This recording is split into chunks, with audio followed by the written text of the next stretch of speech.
Hello बच्चों, चलिए देखते हैं ये प्रश्न। एक परीक्षा में 6 बहुविकल्पीय प्रश्न है। उत्तरों की कितनी अनुक्रम संभव है यदि पहले 3 प्रश्न में 4 विकल्प हो और बाकी 3 प्रश्न में 2 विकल्प मौजूद हो। इस प्रश्न को करने के लिए हम इसकी मुख्य अवधारणा देख लेते हैं। देखिए, इस प्रकार के प्रश्न को करने के लिए हमें पहले पता होना चाहिए कि यहाँ पे पुनरावृत्ति संभव है या नहीं। माना हमें कोई 3 स्थानों को भरना है और इन स्थान को भरने के लिए हमारे पास 5 विकल्प है। उन पांचों विकल्प का प्रयोग हम किस प्रकार से यहाँ पे कर सकते हैं। पहले स्थान को भरने के लिए हम 5 विकल्प में से कोई भी एक विकल्प चुनेंगे और यदि पुनरावृत्ति हो रही है तो इसका मतलब इस दूसरे स्थान में भी हम उन पांचों में से कोई भी भर सकते हैं, भले ही वो पुनरावृत्त हो जाए, और तीसरा में भी हम उन 5 में से कोई भी भर सकते हैं।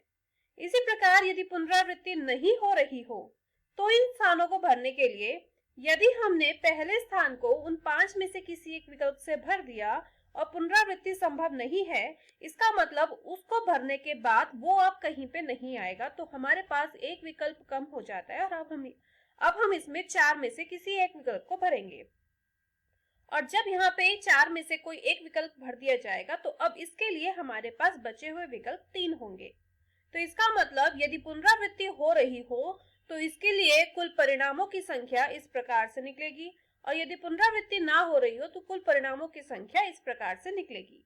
तो चलिए अपनी इस मुख्य अवधारणा का प्रयोग अपने इस प्रश्न को हल करने में करते हैं, जहाँ पे एक परीक्षा में 6 बहुविकल्पीय प्रश्न है।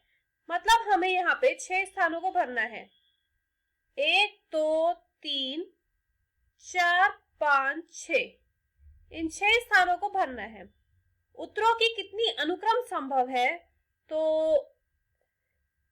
यहां पे हम निकालेंगे संभव अनुक्रमों की संख्या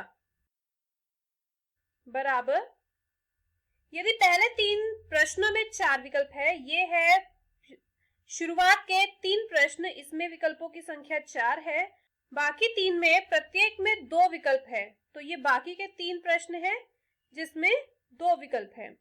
तो देखिए, पहले प्रश्न की हम बात करते हैं, इसमें 4 विकल्प है, तो यहाँ पे उन चारों में से कोई भी एक उत्तर हो सकता है।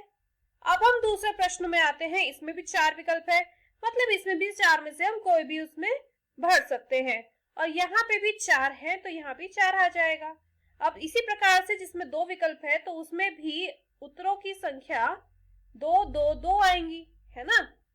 तो इसके लिए जो कुल अनुक्रम बनेंगे वो कितने होंगे, इन सबकी गुणा के बराबर, 4 गुणा 4 गुणा 4 गुणा 2 गुणा 2 गुणा 2। ठीक है, अब इसको हम हल कर लेते हैं। कितना आ जाएगा, 4 गुणा 4 16, 16 गुणा 4 64 गुणा 2 दूनी 4 4 दूनी 8, ये बराबर होगा 512 के। तो यहाँ पे संभव अनुक्रमों की संख्या होगी 512, जो कि इस प्रश्न का उत्तर है। मैं आशा करती हूँ इस मुख्य अवधारणा की मदद से आपको इस प्रश्न का हल समझ आया होगा। धन्यवाद।